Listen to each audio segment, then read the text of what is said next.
جو آپ کو کھانے کو ملے وہ رزق نہیں ہے، جو آپ کی پراپرٹی میں آئے وہ بھی رزق۔ آپ کی پراپرٹی تو بہت زیادہ ہے، آپ نے فارم ہاؤس بہت بڑا بنایا لیکن اس میں رہنا نصیب، یہاں آپ کے بڑے بڑے فارم ہاؤس ہو، وہاں آپ ایک چھوٹے سے اپارٹمنٹ میں رہتے ہو اور وہیں مر جائیں، آپ کا رزق تھا وہ؟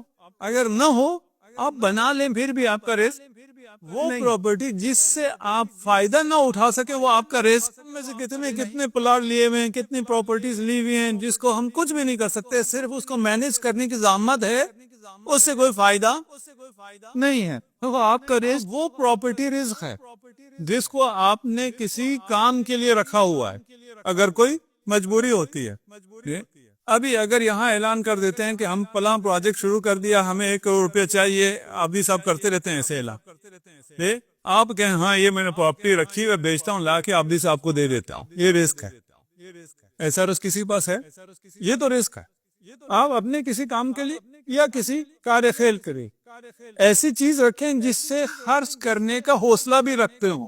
اور یہ روایت پیش کروں گا میں کہ رزق خرچ کرنے سے بڑھتا ہے، یہ کیپٹلزم نہیں ہے، وہ کیپٹلزم بھی کہتا ہے نا خرچ کرو، اسلام بھی کہتا ہے خرچ کرو، اسراف نہ کرو۔ اور میری بہنیں سن رہی ہیں، خواتین سن رہی ہیں، آن لائن تو پتہ نہیں ایسی ہو، ابھی ہیں ان کو خوش کرنا۔ آپ کے رزق میں اضافہ کرنے والی آپ کی بیویاں ہیں، وہ جتنا آپ کا خرچ کراتے ہیں اتنا آپ کے رزق میں اضافہ ہوتا ہے۔ آپ سمجھتے ہیں نا، وہ آپ کا رزق کم کر رہے ہیں، آپ کما کے لاتے ہیں اور وہ کم کر رہے ہیں، وہ کام نہیں کر رہے، وہ آپ کا رزق میں اضافہ کر رہی۔ یہ سب احادیث پیش کروں گا، میری باتوں پہ آپ نہیں جائیں گے، میری بہنیں اس کو نوٹ کریں گی، سمجھیں گی، آپ کہیں گے نہیں صحیح نہیں ہے۔ بھائی خرچ ہوگا تو رزق آئے گا۔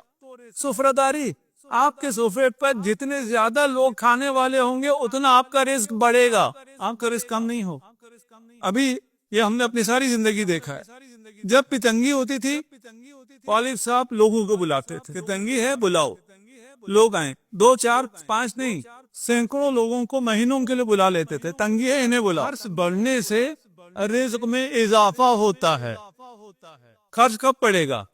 جب آپ کی بیوی ہو، آپ کے بچے، یہ آپشن ویسے نہیں ہے، بیویاں زیادہ ہو تو بھی رزق میں اضافہ ہوتا ہے۔ مومنین خوش ہو گئے، جو نہیں کر سکتے اس میں بھی خوش ہیں، پتہ ہے کر تو نہیں سکتے، سن کے ہی خوش۔ بیویاں زیادہ ہوں جو کر سکتے ہیں، رزق میں اضافہ ہوگا۔ یہ نہیں حساب نہیں کرو میں کتنا کماتا ہوں، اس میں تو ایک بیوی مینج نہیں ہوتی ہے، کرو دوسری شادی، رزق میں اضافہ ہو جائے گا۔ لیکن اور کس کس چیز میں اضافہ ہوگا اس کے آپ خود ذمہ دار ہے۔ رزق صرف یہ نہیں ہے کہ آپ کا ویلتھ میں کتنا اضافہ ہو گیا، آپ کی پراپرٹی میں کتنا اضافہ ہو گیا، وہ اضافہ جو آپ کو کوئی فائدہ نہیں دیتا وہ رزق نہیں ہے، وہ آپ کا رزق نہیں۔ جو آپ کا رزق نہیں ہے، آپ نے بہت سے غیر شرعی طریقوں سے بہت سا جمع کر لیا، وہ آپ کا رزق نہیں ہے، آپ کو اس سے کوئی فائدہ نہیں ہوگا، اس کا وبال آپ پر۔ خندق کے بعد ایک یہودی خاتون جو مسلمان ہوئی، گوشت روسٹ کر کے لے آئی رسول خدا کے پاس، یا رسول اللہ ہم نے سنا ہے آپ کو گوشت پسند ہے، یہ میں گوشت لائی ہوں۔ رسول اللہ نے فرمایا کہ روٹی لائی جائے، روٹی آئے گی تو روٹی کے ساتھ کھائیں گے۔ روٹی تیار ہونے کے لیے گئے، رسول خدا بھی اٹھ کے چلے گئے، امیر المومنین اور برا بیٹھے ہیں، برا نے ہاتھ مارنا شروع کیا، اس کے حساب سے جتنا وہ ہاتھ پہلے مارے گا اتنا اسے زیادہ رزق ملے گا۔ امیر المومنین نے فرمایا مت کھاؤ برا، رسول خدا سے پہلے نہیں کھایا جاتا۔ اس نے کہا آپ یہ جب کنجوس، مال رسول خدا کا ہے، رسول خدا کریم ہے، چند لوگوں سے رسول خدا کو کیا فرق پڑے گا، اور اس نے کیوں ہاتھ مارے؟ یہ مثال رزق کے ساتھ اگر آپ اس کو ریلیٹ کریں، یہ جو ہم کر رہے ہیں وہ یہی ہے۔ ہم سمجھتے ہیں یہ رزق اگر میں نے ابھی نہ لیا، ابھی میں نے اس کو نہ کھایا تو یہ رزق میرے ہاتھ سے نکل جائے گا، اس لیے اس کو پکڑو، اس کو حاصل کرو۔ مارکیٹ میں ہوں، اگر یہ گاہک آیا ہے، نماز کا ٹائم ہوا ہے، اگر میں نے اس کو ڈیل نہ کیا، اسے جانے دیا، تو یہ جو میری گاڑی بک رہی ہے، یہ جو ڈیل ہو رہی ہے، یہ رزق مجھ سے چلا جائے گا۔ یہ تمہارا رزق نہیں ہے، یہ تمہارا رزق نہیں ہے جو نماز کو چھوڑ کے حاصل کر رہے ہیں۔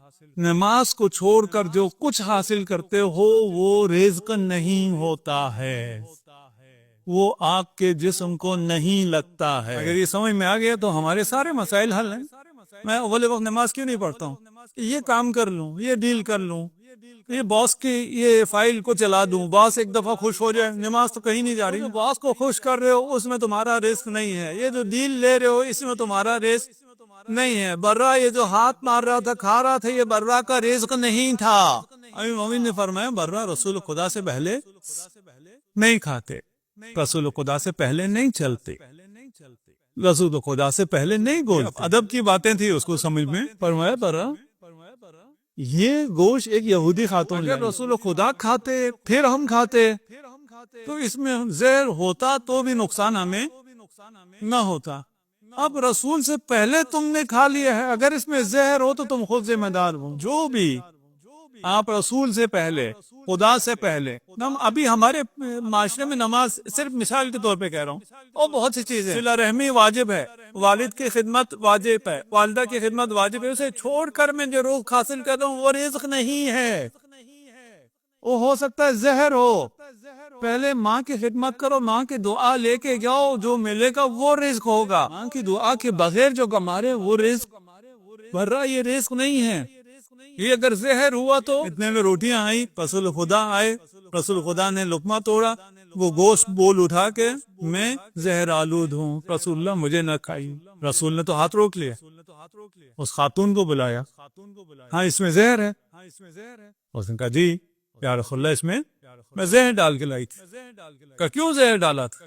کہا آپ نے میرے باپ کو قتل کیا، میرے بھائی کو قتل کیا، میرے بیٹے کو قتل کیا۔ میں نے کہا اگر اللہ کا رسول ہے تو اسے پتہ چل جائے گا، نہیں کھائے گا، میری سچے دل سے اسلام لیا، اور اگر رسول نہیں ہے کوئی حکمران ہے تو میں اپنا بدلہ لے لوں۔ سلمان کو بلایا، مقداد کو بلایا، عمار کو بلایا، اور ان سے کہا یہ زہر آلود گوشت ہے، اسے بسم اللہ کہہ کے کھانا شروع کر۔ اب جو رسول خدا کے حکم سے کھا رہے ہیں تو وہ زہر آلود گوشت بھی رزق ہے، ایک ہی چیز ہے، ایک آدمی کے لیے زہر ہے، دوسرے آدمی کے لیے رزق ہے، اس کا فرق ہمیں پتہ چلتا ہے؟ ہمیں پتہ نہیں، ہم ہر چیز کو رزق سمجھ رہے، اس کے پیچھے لگے ہوئے ہیں، اور ہمیں یہ بھی نظر نہیں آتا کہ اس نے زہر کھا لیا اور اس کو رزق ملا۔ ہمیں یہ نظر آتا ہے مارکیٹ میں یہ جو نماز پڑھے بغیر ہے اس نے تو بہت کما لیا، میری کمائی کم ہے، میں مجلس میں چلا گیا یہ 2 گھنٹے اس نے مجھ سے زیادہ کما لیا، ہمیں یہ نظر آ رہا ہوتا ہے، ہمیں حقیقت نظر نہیں آ رہی ہوتی۔ ہمیں حقیقت کون دکھائے گا؟ معصومین علیہم السلام، وہ یہ حقیقت ہمیں دکھا رہا ہے، یہ عالم بالا کی باتیں ہیں، یہ عالم حقیقت کی باتیں ہیں، ہمارے لیے واضح کر کے بیان کر رہا ہے۔